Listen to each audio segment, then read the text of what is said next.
Our YouTube channel घरको खाना। आजको हाम्रो रेसिपी रहेको छ ब्रिन्जल अमलेट। यो रेसिपीलाई हामी एज अ ब्रेकफास्ट अथवा स्न्याकको रूपमा पनि खान सक्छौं। यो ब्रिन्जल अमलेटको रेसिपी एकदमै सजिलो पनि छ अनि टेस्टमा पनि एकदमै मिठो छ। अनि यो डिश बनाउँदा फिलिङको रूपमा आफूलाई मनपर्ने जुनै पनि भेजिटेबल्सहरू युज गर्न सक्नुहुनेछ।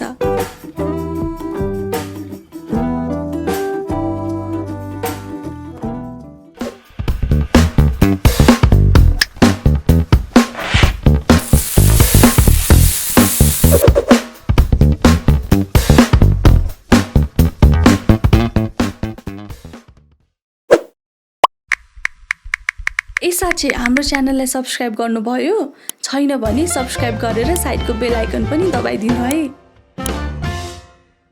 मैले लिएको छु एउटा भन्टा, केही प्याज पत्ता, प्याज, एउटा भेडे खोर्सानी, अलिकति धनिया पत्ता, गाजर र 2टा अन्डा। भन्टालाई मैले थोरै मोटाई राखेर सर्कुलर शेपमा यसरी काट्दै छु।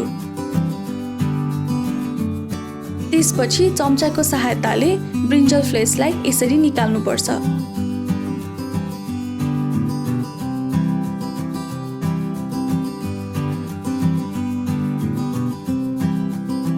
एज अ फिलिङ यो ब्रिन्जल फ्लेस पनि प्रयोग हुने भएकोले मसिनो क्युब आकारमा म यसलाई काट्दै छु। त्यसरी नै प्याज लगायत अन्य सबै भेजिटेबल्सहरूलाई त्यस्तै सानो क्युब आकारमा काट्दै छु। अनि यो डिशको खासियत चाहिँ आफूलाई मनपर्ने कुनै पनि भेजिटेबल्सहरू एज अ फिलिङको रूपमा युज गर्न सकिन्छ।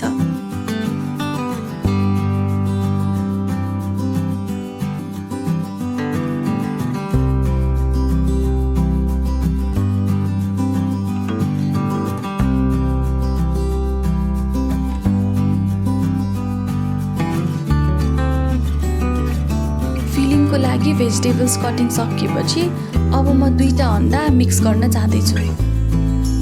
भेजिटेबल्सलाई राम्रोसँग बोइल गर्नको लागि म यहाँ 2.5 स्पुन बेसन प्रयोग गर्दैछु। अलिकति नुन र थोरै बेसार राखेर म यो फिलिङ्सलाई मजाले मिक्स गर्दैछु।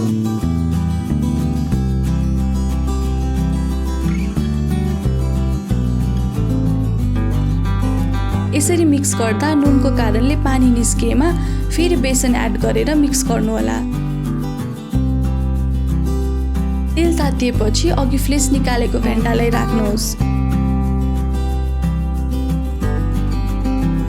र चम्चाको सहायताले फिलिङ्सलाई नबग्ने गरी बीचमा राख्नुहोस् र इभनली भेजिटेबल्स पाक्नको लागि थोरै तातो तेल स्प्रेड गरेर लो हिटमा 5 मिनेट पाक्नको लागि छोडिदिनुहोस्। एक साइड पाकिसकेपछि फ्लिप गरेर अर्को साइड पनि पाक्नको लागि 5 मिनेट छोडिदिनुहोस्।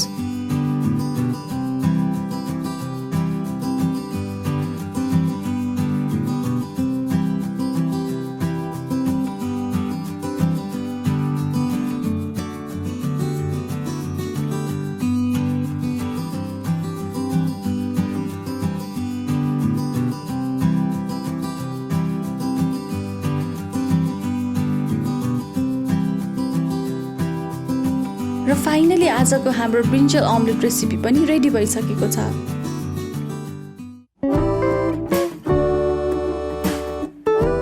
तपाईहरुलाई आजको हाम्रो फास्ट एन्ड इजी स्न्याकको रेसिपी कस्तो लाग्यो? कृपया कमेन्ट बक्समा गएर सल्लाह सुझाव र प्रतिक्रिया दिन नबिर्सिनुहोला।